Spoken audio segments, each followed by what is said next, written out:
ሰላም ጤና ይስጥልን እንዴት ናችሁ የፖድካስቱ ቤተሰቦች በያላችሁበት ሰላም እንድትሆኑ ምኞቴ ነው። የእንግሊዝ ፕሪሚየር ሊግ በዚህ ሳምንት የመጨረሻዎቹ ጨዋታዎች ያልተጠበቁ የሚባሉ የጨዋታ ውጤቶች ሰጥተዋል። ከነኚህ የጨዋታ ውጤቶች ውስጥ ማንቸስተር ሲቲ ከኖቲንግሃም ፎረስት ጋር 2-2 በሆነ ውጤት የተለያየበት ጨዋታ ይገኝበታል። ይሄ ጨዋታን ተከትሎ እንግዲህ ማንቸስተር ሲቲን ያልተጠበቀው እንቅፋት ነው ወይ የሚል ጥያቄዎች በተደጋጋሚ ይነሳሉ።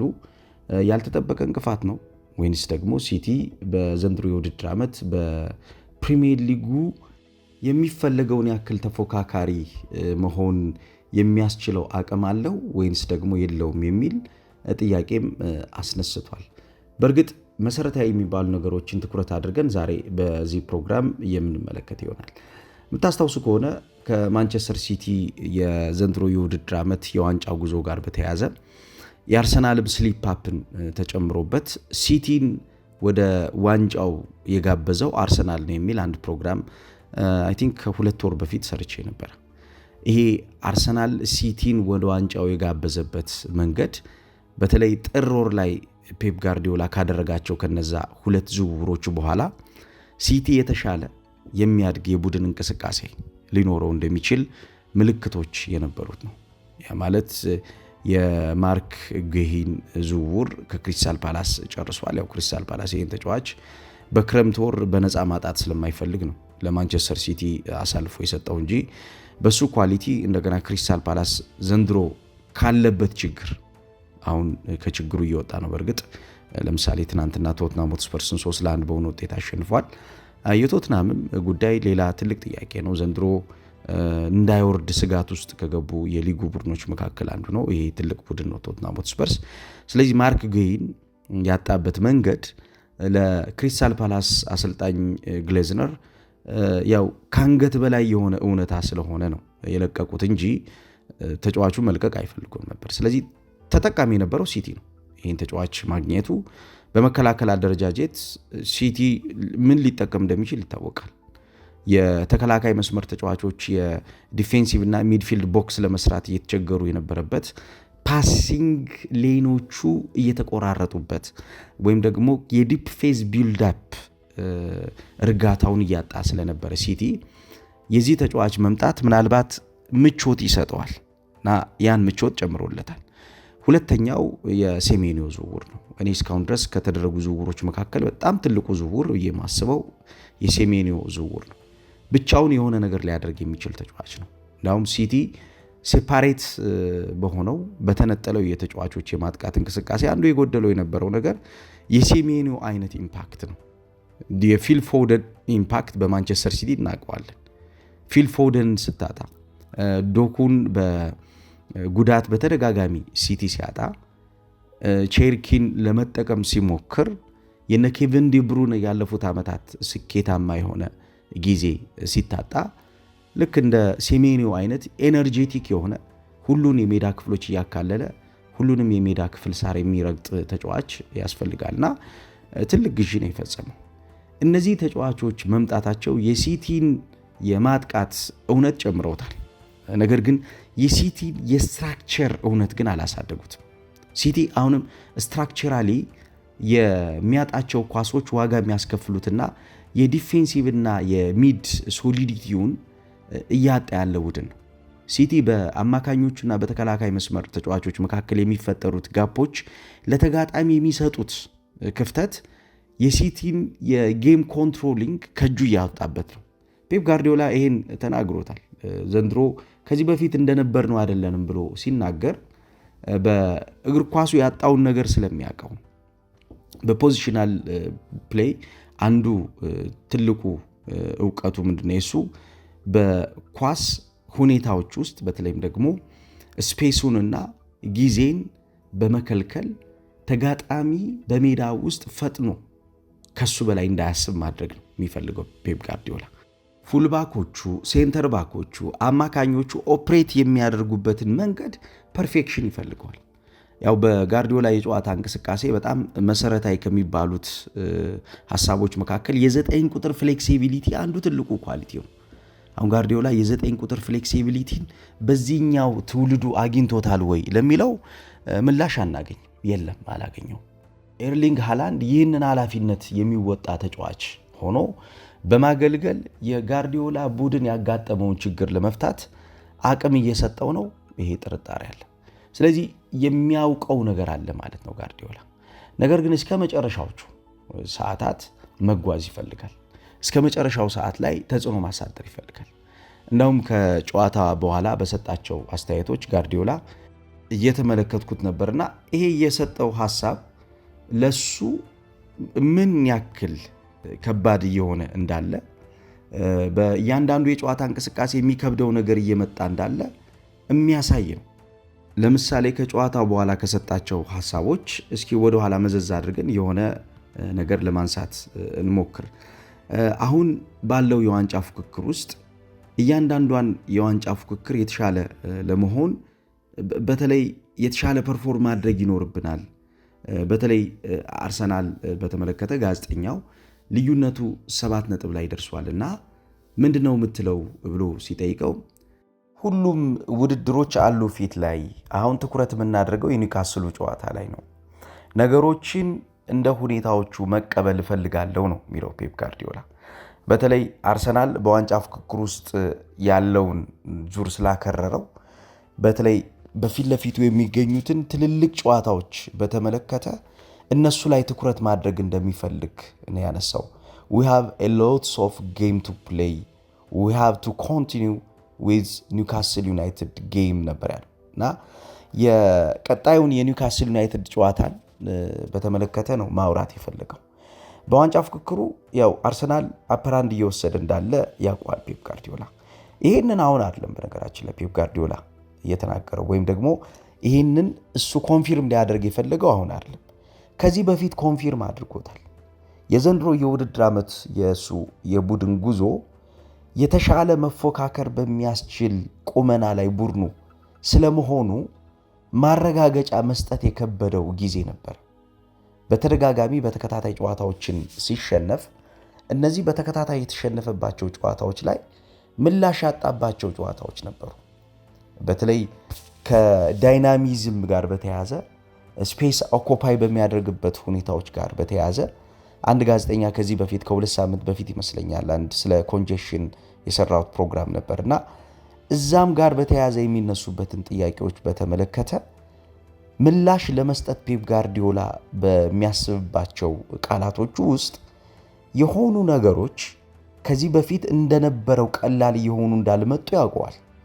ለምሳሌ የመስመር ተጫዋቾቹ ቶሎ ወደ ኋላ ድሮፕ ማድረጋቸው የአማካኝ ክፍል ላይ የሚፈጠረውን የተጫዋቾችን ክምችት ወይም ደግሞ የአማካኝ ክፍል ተጫዋቾች ቶሎ ሄደው አጥቅተው በእንቅስቃሴ ቡድኑን የተሻለ ውጤታማ ለማድረግ በሚደረጉት ሽግግሮች ላይ ስላለው ከዚህ በፊት እሱ ኦፕሬት አድርጎ ስለሚጠቀመው የማጥቃት ጥራት ጠይቆት ነበር አንድ ጋዜጠኛ እና ቶሎ ወደ ኋላ ሲመለሱ አማካኝ ክፍል ላይ መተፋፈን አይፈጠርም ወይ? አማካኝ ክፍል ላይ የሚፈጠረው የዳይናሚዝም የተለዋዋጭነት ሚና ከዛ ውጭ ሞር ዳይሬክት እየሆንክ ነው። አሁን የአግድሞሽ የኳስ ቅብብሎችን እየቀነስ ቀጥተኝነትን እየመረጥክ ነውና ይህስ በራሱ በጨዋታ እድገት ላይ የሚያመጣው ተጽዕኖ የለም ወይ የሚል ጥያቄዎችን ይጠይቁት ነበርና እሱም ደግሞ ደጋግሞ የሚያነሳው ነገር በቡድን እንቅስቃሴ ማንቸስተር ሲቲ ከዚህ በፊት እንደነበረው ውጤታማ የሆነ እንዳልሆነ ያውቀዋል። ምክንያቱም ቻሌንጅ ማድረግ የሚፈልግባቸውን ጨዋታዎች በሚፈልገው ጥራት ቻሌንጅ እያደረገባቸው እንዳልሆነ ያውቃል። ለምሳሌ ማንቸስተር ሲቲ ወደ ተጋጣሚ ሜዳ የሚሄድባቸው ኮሌክቲቭ የማጥቃት እንቅስቃሴዎች አሁን እየቀነሱ መጥተዋል። በተናጠል የማጥቃት እንቅስቃሴዎች ነው ለመሄድ እየሞከረ ያለው። አሁን ላይ ኦፕሬሽኑን እየመሩ ከሚገኙ ተጫዋቾች መካከል ሰሜኒዮ አንዱ ነው። የሰሜኒዮ የማጥቃት እንቅስቃሴ እስካልታገዘ ድረስ ወይንም ደግሞ ከአማካኝ ክፍል የሚሄደው የበርናንዶ ሲልቫ ሽግግር እስካልታገዘ ድረስ እገዛው ደግሞ በ90 ደቂቃ ውስጥ አማራጭ እስካልተሰጠው ድረስ ምክንያቱም የተጫዋቾች የኳሊቲ ልዩነት እየተፈጠረበት ስለተቸገረ በትልቅ ሌቭል ተፎካካሪ ሆኖ እሱ በሚፈልገው ልክ የተሻለውን ቡድን የመፍጠርና የማምጣት ስራውን ለመከወን እንደሚቸገር ደጋግሞ አንስቶታል በዚህ ሲዝን ላይ።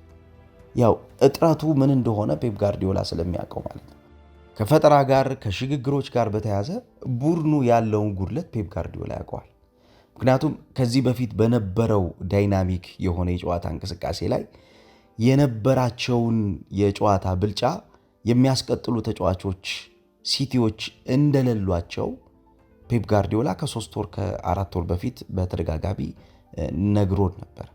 ይሄንን እሱ ሲናገር ያለውን እውነት ስለሚያውቀው ነው። ለምሳሌ ሲቲ በዚህ የውድድር ዓመት በአውሮፓ ቻምፒየንስ ሊግ የተሸነፈባቸውን ጨዋታዎች ካነሳን በቻምፒየንስ ሊጉ የተሸነፈበት መንገድ ከዚህ በፊት ሲቲ የሚሸነፍባቸው አይነት አካሄዶችን ፈጥሮ አይደለም የተሸነፈው።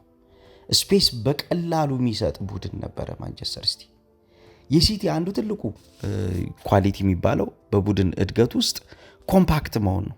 ማለት በተጫዋቾችና በተጫዋቾች መካከል ያለው ልዩነት የሚሰፋ አልነበረ፣ ጠባብ የሆነ በተለይ መፍትሄ የሚፈልግ። ምክንያቱም እንደ ጋርዲዮላ የጨዋታ ታክቲክ በሱ የጨዋታ ሐሳብ በባርሴሎናም በነበረበት ሰዓት ሚዩኒክም ምንም የተለወጠ ነገር እንኳ ቢኖረውም እዛ ፉልባኮችን አብዝቶ ቢጠቀምም ትልቁ ነገር በተጫዋቾችና በተጫዋቾች መካከል ያለው የሜዳ ያጨዋወት ያቀራረብ ልዩነቱ ግን ያን ያክል የተጋነነ አልነበረም።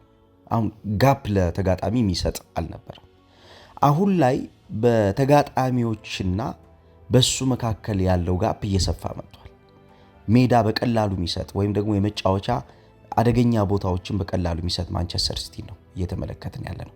በነገራችን ላይ ከ4 ዓመት በፊት የነበረ አንድ ስታት ልንገራችሁ። ማንቸስተር ሲቲ ኦፖዚሽን ቦክስ ላይ የነበረው አደገኝነት በ20.1 ቀንሷል። ኦፖዚሽን ቦክስ ላይ የነበረው አደገኝነት ማለት ነው። ማንቸስተር ሲቲ ራሱ ሜዳ ላይ የመጠቃት ወይም ደግሞ አደጋን የማስተናገድ አጸፋው ደግሞ በ27.4 ጨምሯል።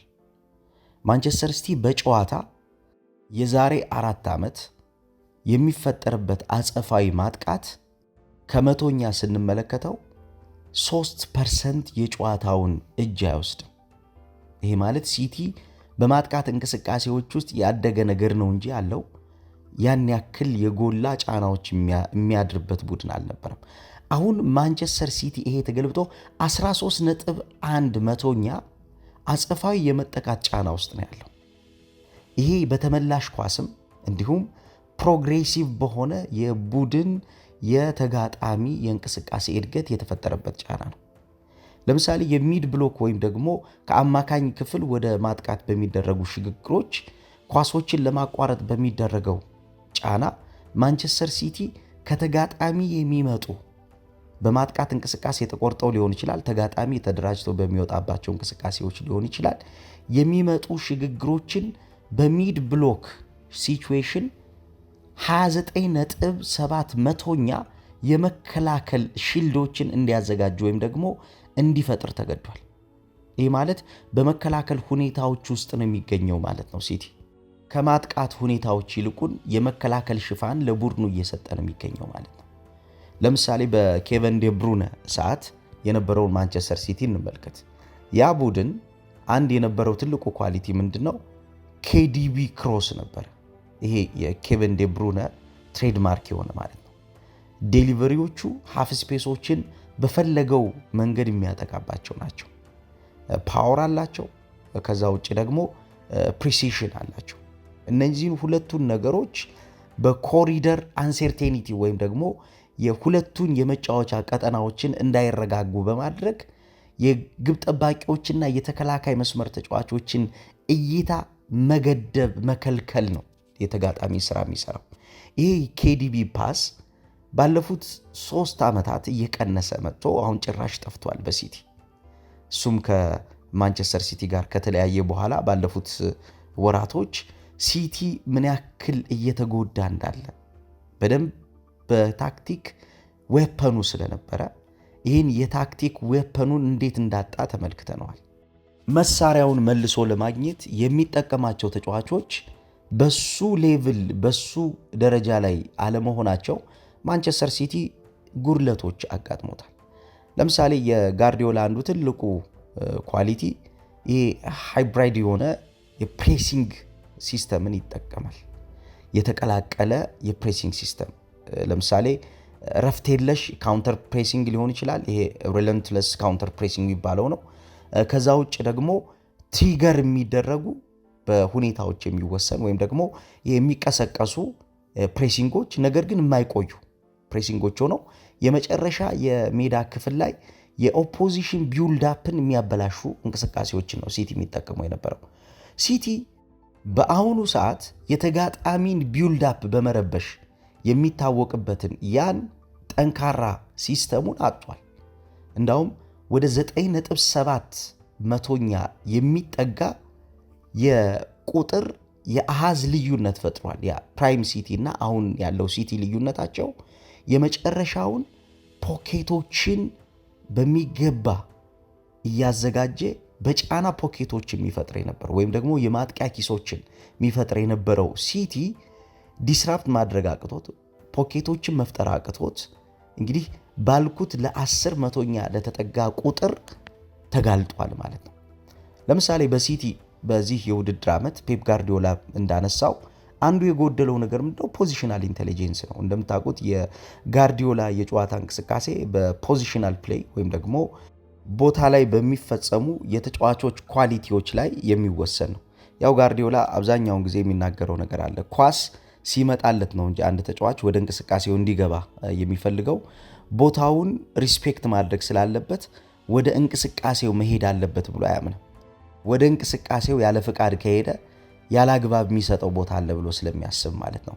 ይሄንን በተመለከተ ፔፕ ጋርዲዮላ ሲያነሳ ምንድነው የሚለው? ኢንቴሊጀንሱን የሚመሩ ተጫዋቾች በሚፈለገው ወጥነት ውስጥ አይደለም የሚገኙት። ይሄ ኢንቴሊጀንሱን የሚመሩ ተጫዋቾች በሚፈለገው ወጥነት ላይ አለመሆናቸው የቦታ ዳይናሚዝም ላይ የተሻለ የእንቅስቃሴ እድገት እንዳይፈጠር አስገድዶታል። ምክንያቱም ከአንድ ቦታ ወደ ሌላ ቦታ በሚደረጉ ሽግግሮች ውስጥ እነዛ ሽግግሮች የሚመሩበት ዕውቀት መሰረታዊ ነገር ነው። ዕውቀቱ ከተጫዋቾች የሚመጣ በአሰልጣኙ በተደጋጋሚ እንዲደረግ የሚፈለግ ቢሆንም ተጫዋቾቹ ግን ያን ማድረግ አልቻሉም። ያ እንደ አንድ ጉድለት የምናነሳው ነው። ከዛ ውጭ ጫና መሸከም ላይ ለምሳሌ ሮድሪ አሁን ነው በሲቲ እየመጣ ያለው። ያም የሚፈለገው ያ ሮድሪ አይደለም። ለምሳሌ መጀመሪያ ጫና ተቀባይ፣ ሁለተኛ ጫና ተቀባይ ያለ ፔፕ ጋርዲዮላ እስከ 3ኛ 4ኛ ጫና ተቀባይ እንቅስቃሴ ውስጥ የሚያስቀምጣቸው ተጫዋቾች አሉ። ለምሳሌ የመጀመሪያው ትልቁ ፌሌሪቲ የመጀመሪያና ሁለተኛ ጫና ተቀባይ መካከል ያለው የአእምሮ ግንኙነት ነው። በግብ ጠባቂውና በተከላካይ አማካኙ መካከል ያለው ልዩነት ማለት ነው። ለምሳሌ ሞርጋን ጊብስ ዋይት የሚባለው ተጫዋች ጎሉን ሲያስቆጥር በነበረበት ሁኔታ ውስጥ ሁለተኛውን ጎል ሲያስቆጥር ኖቲንግሃም ፎረስት የነበረውን ያገኘውን ስፔስ ከተመለከትን በተከላካይና በአማካኝ ክፍል ተጫዋቾች መካከል ሲቲ ለዋንጫ እየተቃረበ ሲቲ ለዋንጫ እየደረሰ የሚያደርገውን አክሽን አይደለም የተመለከትነው። እዛ ቦታ ላይ በቀላሉ ያን ያክል ስፔስ የሚሰጥ አይደለም። ያን ያክል ተጋጣሚ ጫና እንዲፈጥር ጊዜ የሚሰጥም አልነበር ሲቲ። አሁን ይሄ በሁለቱ ቦታዎች ላይ ያለው ኬሚስትሪ ጉድለት እያመጣ እንዳለ የምንመለከተው ሲቲ ከዚህ በፊት ደጋግሞ አድርጓቸው ማያውቁት ነገሮች ሲፈጠሩ እንድንመለከት አድርጎታል። ለምሳሌ በፖዚሽናል ኢንቴሊጀንስ ላይ ኮንስታንት ወይም ደግሞ ወጥ የሆነ የማይቋረጡ የአእምሮ እድገት ያላቸው ፖኬት ፈላጊ ሽግግሮችን ተጫዋቾች ያደርጉለት ነበር። ጋርዲዮላ እንደሚለው ተጫዋቾችህ የተሻለ አደጉ ብለህ የምታስበው ለሌሎች የቡድን ጓደኞቻቸው ምቹ የሆነ ነገር ሲፈጥሩና የቲምሜቶቻቸው ምቾት ይበልጥ ኮንትሮል ማድረግ ሲችሉ ነው ይላል። አሁን ሲቲ የቡድን ጓደኞቹን ምቾት ኮንትሮል የሚያደርግ የቡድን ቅርጽ ውስጥ ነው ለማለት በጣም የሚከብድ ነው። ምክንያቱም በሞቢሊቲ ሲቸገር እንመለከታለን። ፖዚሽናሊ አሁን ላይ ያለው ሲቲ የጎደለው ነገር ግልጽ ነው። ፖዚሽናል ኢንቴሊጀንስ ጎሎታል። ሲቲ ሃይብሪድ የሆነ ፕሬሲንግ ጎሎታል። በጣም ረፍት የለሽ ወይም ደግሞ ሪለንትለስ ካውንተር ፕሬሲንጉን አጥቷል። የኬቨን ዴ ብሩነ ትሬድማርክ የስዊንግ ቦሎቹ የሃፍ ስፔስ የሚያጠቃበት መንገዱ እንዲሁም ፕሪሲሽኑን በሚገባ ነው ያጣው። በእግር ኳስ እንደምታውቁት ይሄ ፕሪሲሽን ወይም ደግሞ የማጥቃት የሽግግሮች ትክክለኝነት በጣም መሰረታዊ ነገር ነው። ምክንያቱም እያደገ የሚመጣ ስለሚሆን ያ እያደገ የሚመጣው ነገር የተሻለ እንዲሆን ከተፈለገ ተጫዋቾች በትክክለኝነት ላይ የተመሰረተ የማጥቃት ቴምፖን የመቆጣጠር ዲክቴት የማድረግ እንዲሁም ጥልቅ የሆኑ ቦታዎችን የማዘጋጀትና የመጠቀም እንደገና ዋይደር ቻናሎችን ወይም ደግሞ ቦታዎችን ተከላካዮችን ባይፓስ በሚያደርጉ ሐሳቦች ላይ መቆየት ይኖርባቸዋል። በተለይም ደግሞ የኬቨን ዴ ብሩይነ አንዱ ትልቁ ኳሊቲ የነበረው ዋይደር ቻናሎችን ኤክስፕሎይት በሚያደርግበት ወይም ደግሞ የሰፋውን የመጫወቻ ቦታ በሚያጋልጥበት ሰዓት ኢንሳይድ ራይት ኢንቴሊጀንስ ነበረው። የመሃለኛው የቀኝ ክፍል የአእምሮ እድገት ወይም ደግሞ ይሄ ጥበብ ነበረው። ይሄ ተጫዋች በዛኛው ቦታ ላይ ምን ማድረግ እንዳለበት ያውቀዋል። ሽግግሮቹ እነማንን እንደሚጋብዙ ያውቀዋል። ኢንቫይት የሚያደርጓቸው ተጫዋቾች እነማን እንደሆኑ ያውቃሉ።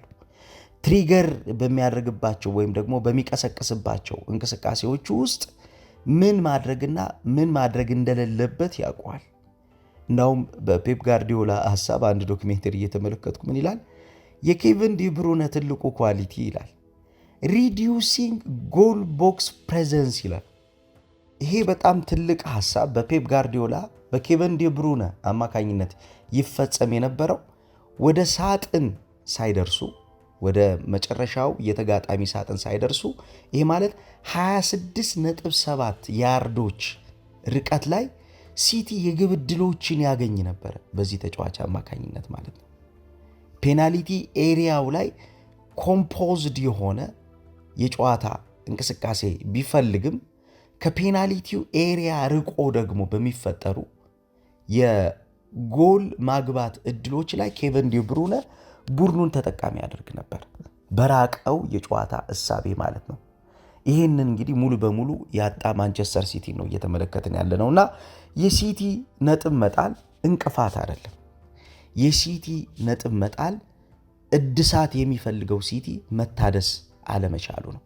እንግዲህ ከዚህ በኋላ በሚደረጉት ጨዋታዎች እንዴት ቶሎ ባውንስ ያደርጋል የሚለው የሚጠበቅ ነገር ይመስለኛል። ቅድም ያልኳችሁ እውነታዎች በሙሉ ሲቲ ዘንድሮ ያለበትን ክፍተቶች፣ ጉድለቶች የሚመለከት ነው። እንደሚባለው እንቅፋት አይደለም። የሲቲ ስሊፕ ማድረግ በኖቲንጋሙም ጨዋታ ይሁን ከዛ በፊት በነበሩ ጨዋታዎች ላይ ሲቲ በስርዓት መጫወት ያልቻለው ሲቲ በአንድ ጨዋታ ላይ ያጋጠመው ችግር ብቻ አይደለም፣ ስትራክቸራል ችግር አጋጥሞታል። ይሄ ራሱ ፔፕ ጋርዲዮላ ያረጋገጠው ስታቶች ያረጋገጡት እውነታ ነው። ስለነበረን ቆይታ ከልብ አመሰግናለሁ።